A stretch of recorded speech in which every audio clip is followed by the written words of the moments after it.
All right, guys, welcome back to another episode of Record Straight. I'm Anthony. And I am Christina. Hello, everybody. It's been a little while. Actually, we've been quite consistent with the podcast of late, haven't we? Once a month. It's been good in this new podcast room. Thank you to that creative hub. Yeah. We always say it's like it's easy to be doing your work and then just be able to walk down and just be the talent and sit down in the chair and actually do the podcast and then just go back and do your work again. It's been so fun. much better. And it allows us to feel much more comfortable with these beautiful boys. Yeah, absolutely. Yeah. Absolutely. So before we get into today's topic, I think it might be a good kind of situation for us to talk about what we've been up to recently. It's been a lot, hasn't it? Generally, like this time of year, so at the time of filming, I don't know when this is going to go out, but we're in October currently, and it's generally our busiest time of year. We're going out of Europe summer, US summer, where we're working on events and, you know, artists that we're working with touring and whatnot. A lot of artists are releasing as well. But we're going into Australian summer where all of the festivals are being announced. All of the Australian festivals are happening and artists are touring and, you know, working towards their last releases of the year. So it's been great that we've had like a record month with our artist development sessions, which has been brilliant and been keeping me very, very busy. It's been wonderful to see. Yeah, shout out to all the artists that give us the trust to be able to sit down and work on their projects and another record. Oh, sorry. Oh, sorry. Go ahead. I was just going to say another record month for us to with our campaign consulting service. I know, which is my little babies. I love them so much. Yeah. Our 6-month consulting has been so valuable, and it's the kind of our kind of management / consulting equivalent, I guess. And the 6-monthers allow us to build not only their project into something, into an album, into a show or whatever. It allows us to have a mold on each of their projects. And I absolutely it's my favorite part of our business. I think what I really love about the ongoing consulting is, I guess, first things first, it's not necessarily just us getting in and working on every single part of the project, but it's an ability for, I guess, you, because you handle the most of it, to be able to build an artist from point A to point B and then in turn be able to have an effect on the entire artist business. And it's been really good. So, you know, that's definitely a service that we're quite selective with. Totally. It is a selective service, and we do like to work with artists that we've worked with before. So it is kind of like the artist development into the campaign consulting, the 2 to 4 week release consulting into these 6-month development for particular artists who are ready for it as well. And then those 6-monthers hopefully turn into ongoings, which we have nearly 3 now, which is excellent. Yeah. And you know, being selective is one thing on our end, but I think it's really important for the artists to be selective with who they're working with as well. That relationship is just so, you know, I don't want to say that service is management because it isn't management, but it's the equivalent to... It's our answer to management. Exactly, at a local level. And, you know, I think it's important for an artist to like who they're working with, but also have trust in who they're working with. And that's been really awesome. And then let's be very honest too. They need to have a particular temperament to be able to deal with my craziness, but crazy passion. Yeah. And I really am grateful for all of the artists that we are currently working with. Yeah. And we would love to work with more depending on where they're at. And again, the selective nature of what we do, they need to be the right fit. But I think that we can definitely help a lot of people. And you know what? Like there's been so much other stuff going on that we don't normally, things that we don't kind of normally do. Like we're able to partner in a festival that ran at the Corner Hotel called Homegrown. Shout out Mystico Presents. Yeah, which was an amazing, amazing event. I think there were 600 people through the door on the night. Yeah. A seamless event. We worked our little tushies off, didn't we? It was a big day. It was a big day, but we're looking forward to partnering with Mystico Presents boys on future events. And I think that was a really good foray for us into the live side. I agree. You know, we're very big on artist development and developing artist businesses and creating sustainability, and live is such a big part of that. So the Homegrown Festival and us partnering in the Homegrown Festival is a really good opportunity for us to, you know, give resource and give knowledge and be able to upskill artists within the live arena, which we previously weren't able to do. I agree. And that's brilliant. But there's so much going on. I mean, you can Even go. with the live side, Oh. we are very, very fortunate to be working with Hardware and Symbiotic to run the new Hypersonic, which is across Melbourne and Sydney, which is amazing.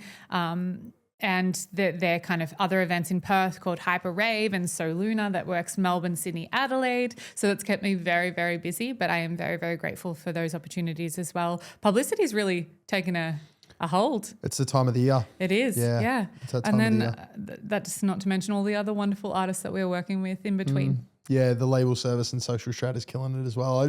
It's a great time of year. I think I look back at, I always reflect on these time of years and go, oh my God, we're in it and we're busy and we're stressed. But you get to the end of the year and you look back at this, specifically this block of the year, and go, oh my God, we were so grateful to be able to work on that. We're always doing record months during this period where we're kind of looking to work on the final releases of the year for campaign consulting, which is great. So shout out to all the artists who have their final releases in November now. I think we'll have to be November, start of December, because it's something that we're definitely looking into if you need to get them out and you want some help. Yeah, spots are filling up quick. Spots are filling up very, very quickly. Yeah. I think with all of the experience that we've had over the last little bit, I mean the whole 10 years really, but over the last little bit, I think working with a whole bunch of different artists and a whole bunch of different labels and industry, it really has shown us quite a few things, but mostly that there is no one big moment that will kind kind of break an artist. What a segue that What was. a segue. Let me It's just. It's almost like you practiced that in the mirror today. That was an I amazing actually segue. didn't, but I oh think my goodness, I should have. The topic of today's podcast is one that we have recently been speaking about a fair bit. It's something that I've been thinking about a lot, and it's the idea of the moment and whether an artist creating a moment is even relevant anymore in today's kind of market. And is it even feasible? Yeah. It's because, I mean, one of the biggest points, and we'll just dive right in. One of the biggest points for creating a moment is if you're going to create it and it's something that you want to manufacture, with a lot of artists are, they're looking to go viral at any one moment from one reel on one platform. How are you then going to back that up? I think that's the biggest thing that artists don't think about. They think about, oh my God, I'm going to get hundreds of millions of views on this thing and my song's going to stream, because artists have done that. But the artists who have chased that moment often have teams. They often have strategies. They're often been built months and months and months in advance and have an understanding of what they're going to do months and months and months ahead. I also think for artists at a local level, because these are the guys that are listening to this. Yeah, correct. And the guys that we're trying to speak to the most. It's like, a moment is fantastic, but for the moments that have generated infrastructure for an artist to build their career, or a platform for an artist to build their career, I mean, for the most part, that moment is generated because it's culturally relevant at the time, and we generally reference artists like, you told me not to say this, but like, Kanye interrupting Taylor. The cultural moments within the music industry. Bob Dylan going electric, or NWA releasing Fuck the Police or whatever. They have that, the moment is generated off the back of an artist doing something that's culturally relevant or outspoken, to be able to generate that. Now, at a local level, it's like... Well, yeah, they all had platforms. Exactly. They already had platforms, which that moment then connected with a cultural kind of impactful kind of thing, develop them further.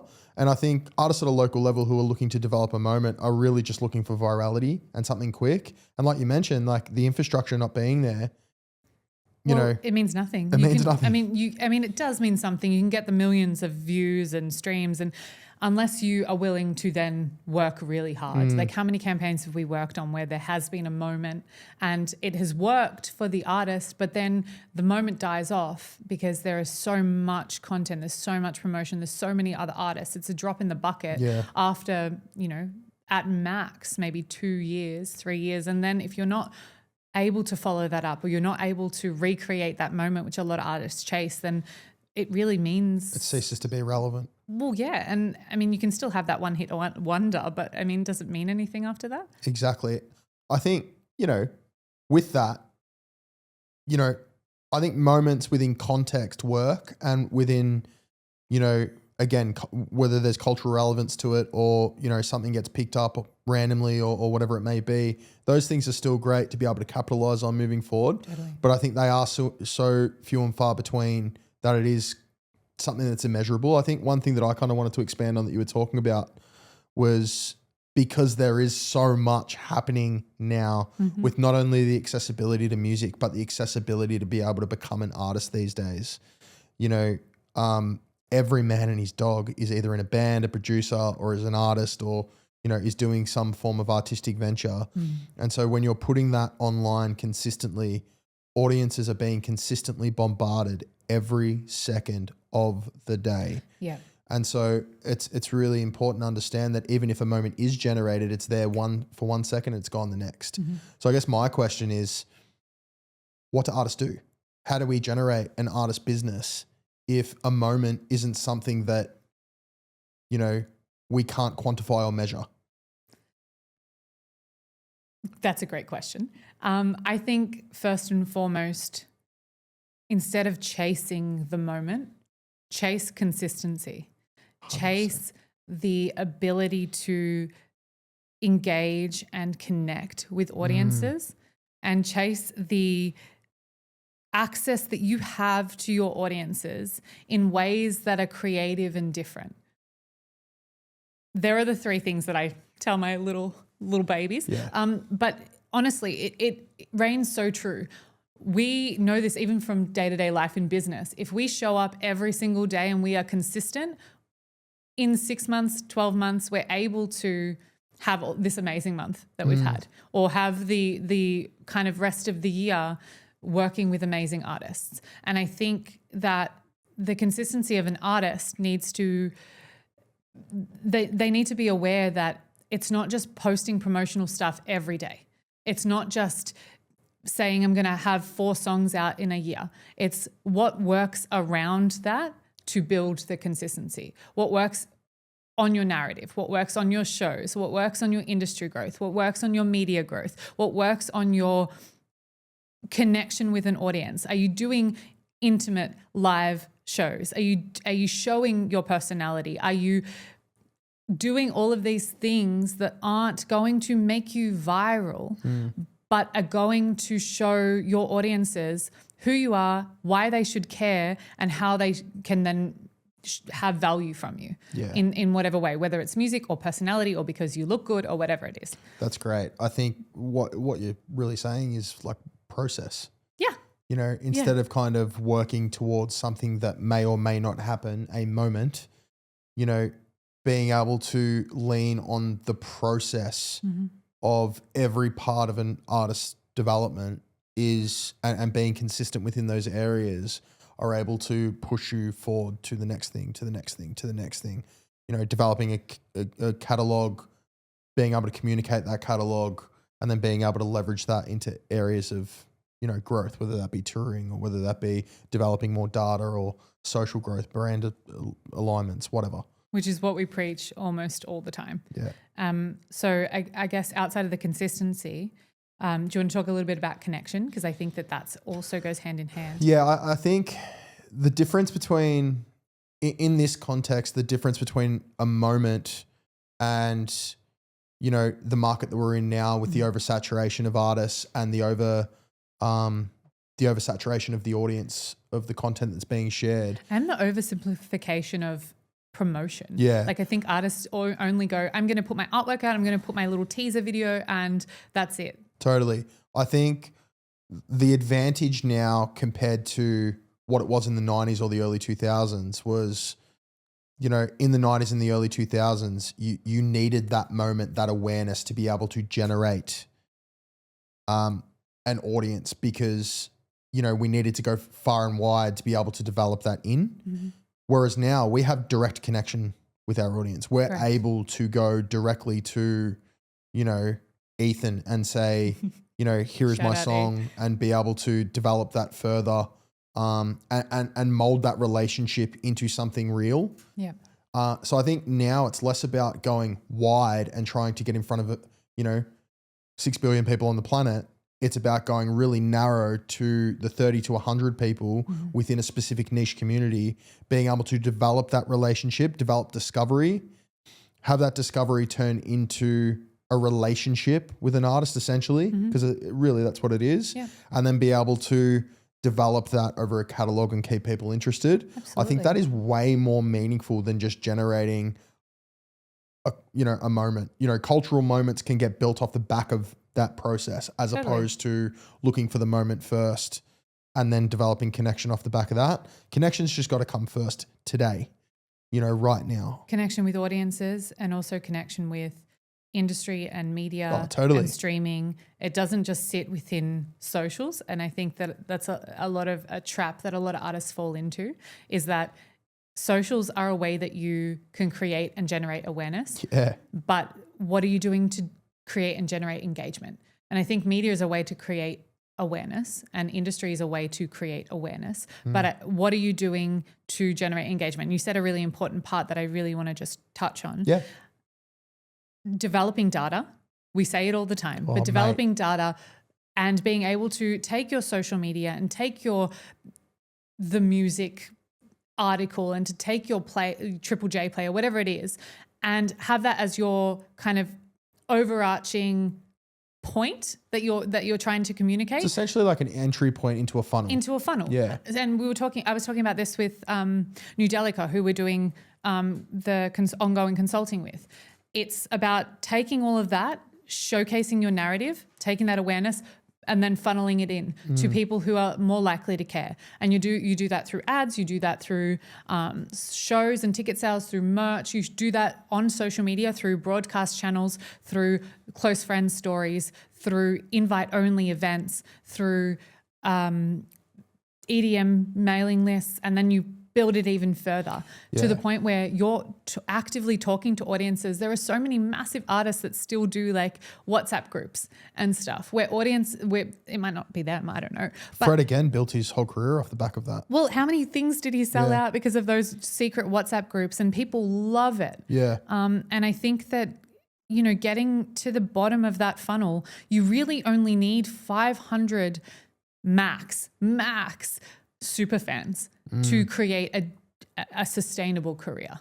This is totally off topic and you're probably going to yell at me, but I would never yell at anybody. But it's something that I feel really important. And I think 2026 is going to be a big year for this. I agree. Is like the unplugging.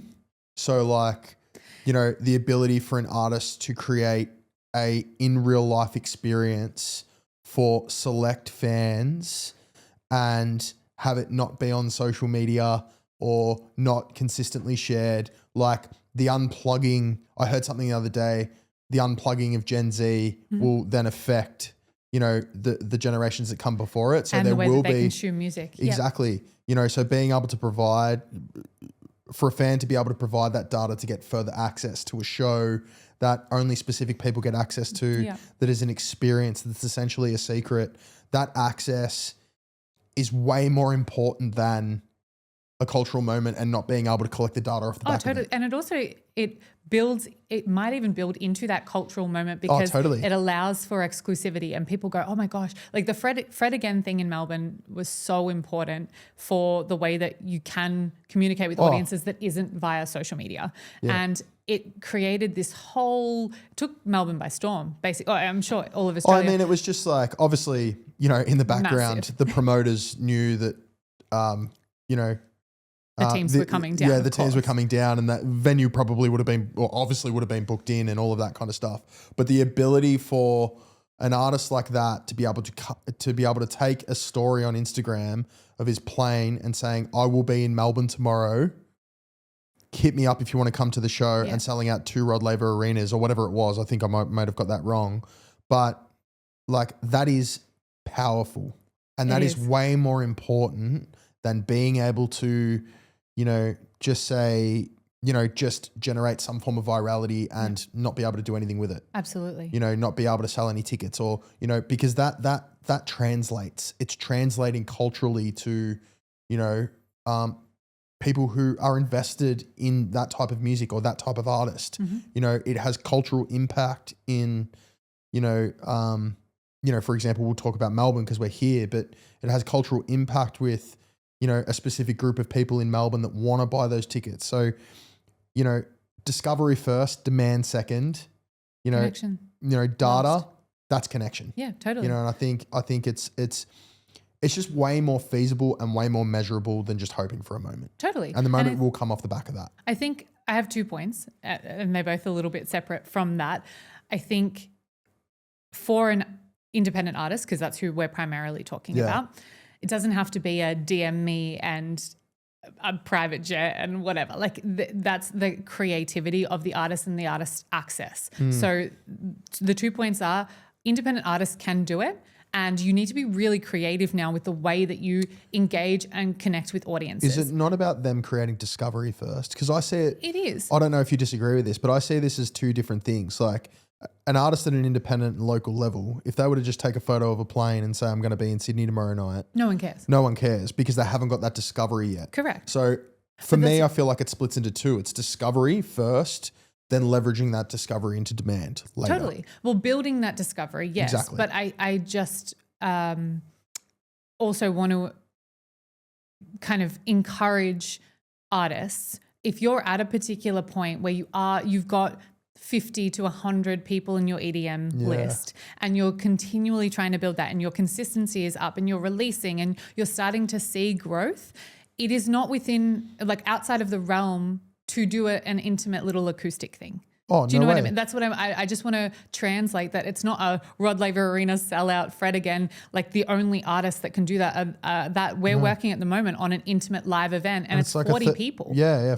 40 people. And I mean, granted, we have a few more, so we probably have to do 2, but like interested people. But still, we're doing that to ensure that we're getting content to build further demand, to build further exclusivity. And I think that it's not outside of the realm of a lot of artists to be able to do that. Yeah.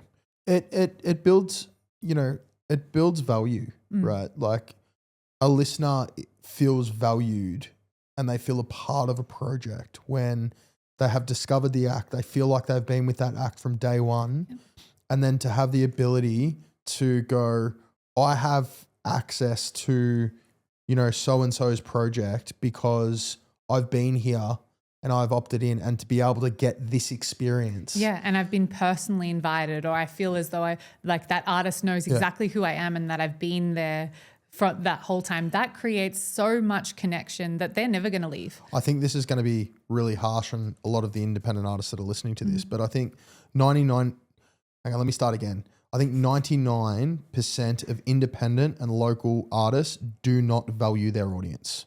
What they do is they release a song, they play a launch gig because they want to, they complain about not getting radio and not getting playlisting, and then they repeat that cycle. And, it's burnout waiting to happen. Whereas if we value our listener and we value the experience they have, not only discovering you, but the relationship that they're building with this project over time and over a catalog, those artists will and are leapfrogging over the others. Absolutely. If you are just doing a show and posting your cover art and, releasing a song every couple of months with no kind of plan or structure behind it, you're just not getting anywhere. It's as simple as that, period.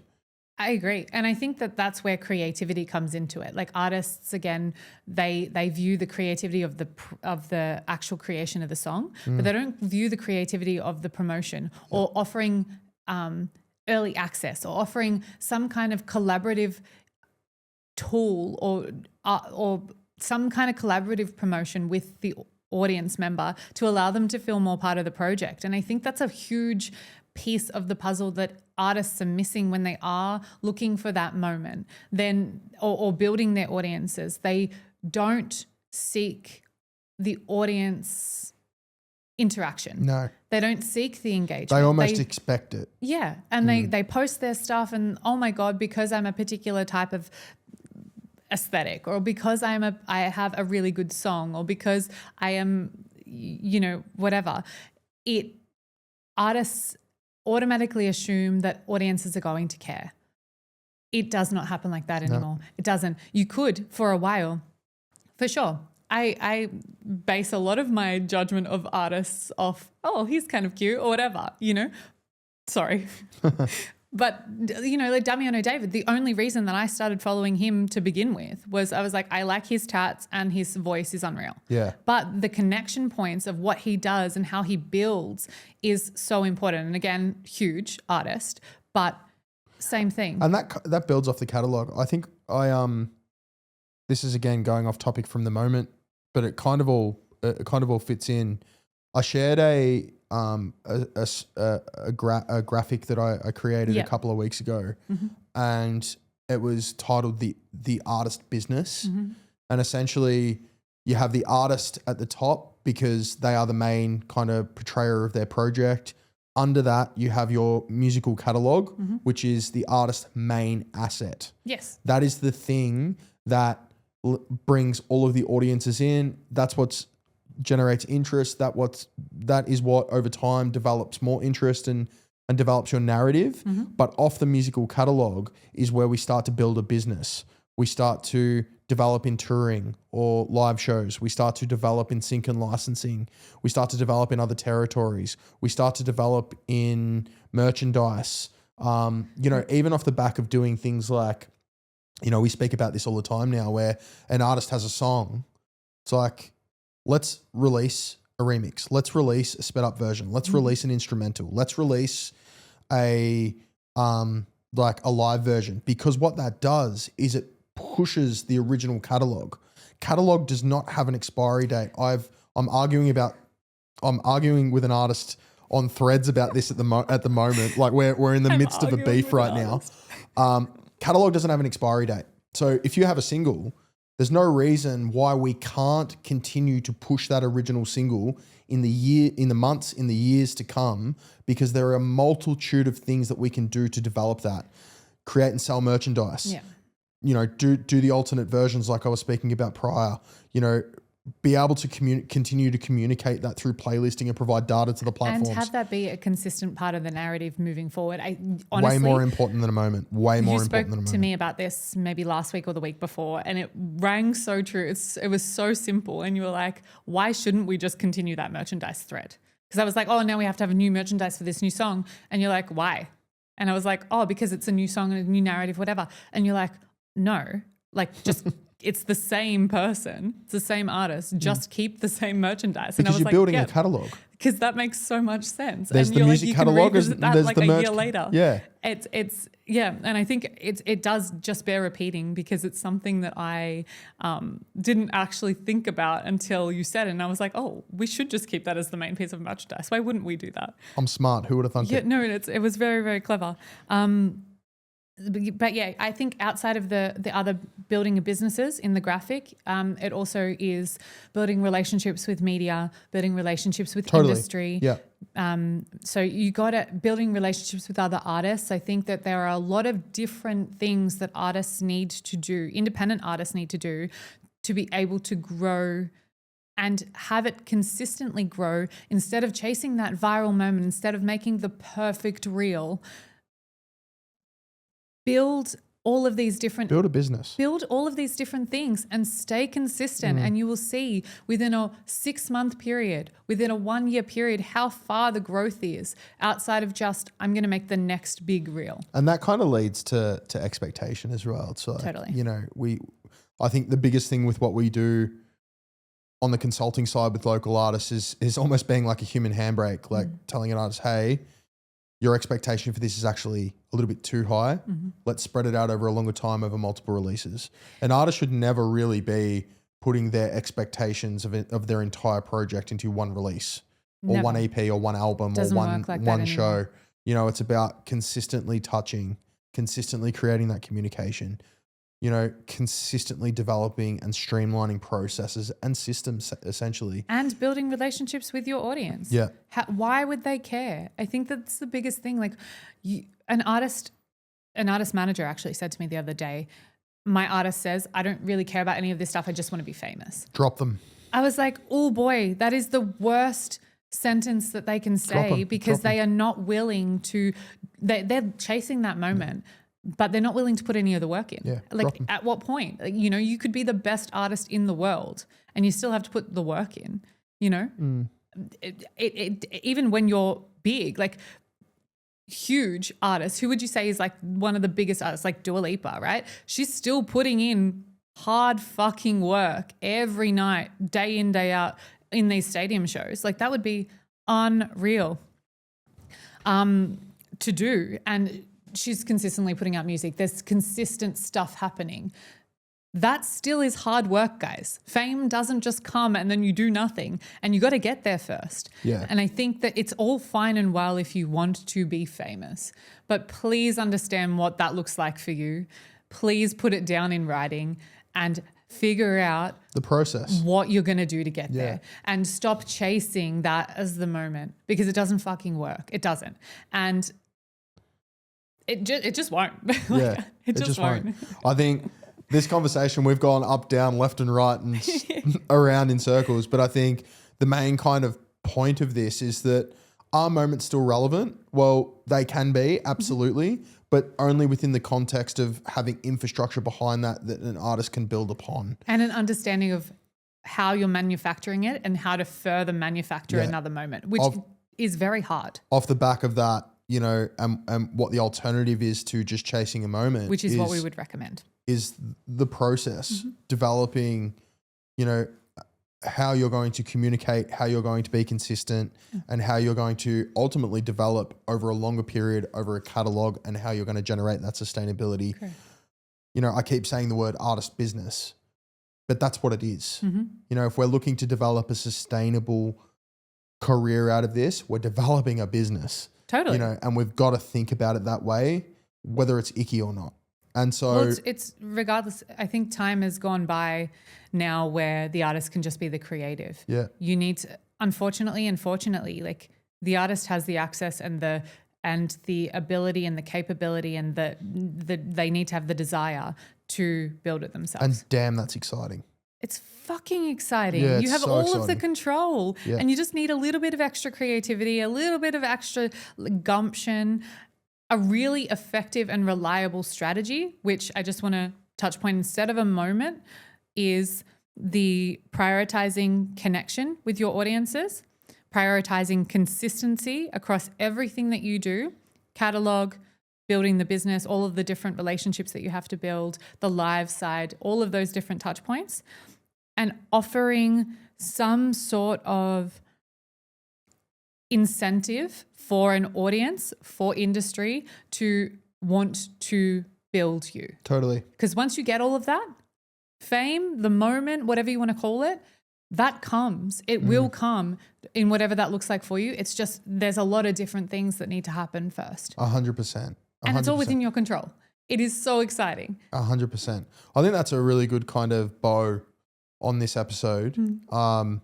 Hopefully artists found this kind of, like we sit down and do these, and when we're about to finish, I'm like, we just bloody rambled today, but hopefully artists are finding this, if you're still here listening or watching, are finding this valuable. No, I agree. You know, moving forward, moving into the end of the year, essentially what Cartel has always been and what we want Cartel to continue being is a resource for independent and developing artists to be able to come and get meaningful, straight up answers. You know, we're not claiming to have all of the answers on development or the formula to be able to build, but, you know, off the back of our experience and off the back of, you know, operating in this industry daily for, you know, collectively over 20 years, you know, please feel free to reach out. We are always around.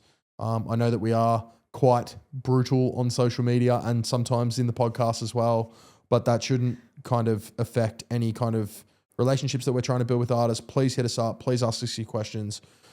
We value our communication and yeah, please just hit us up.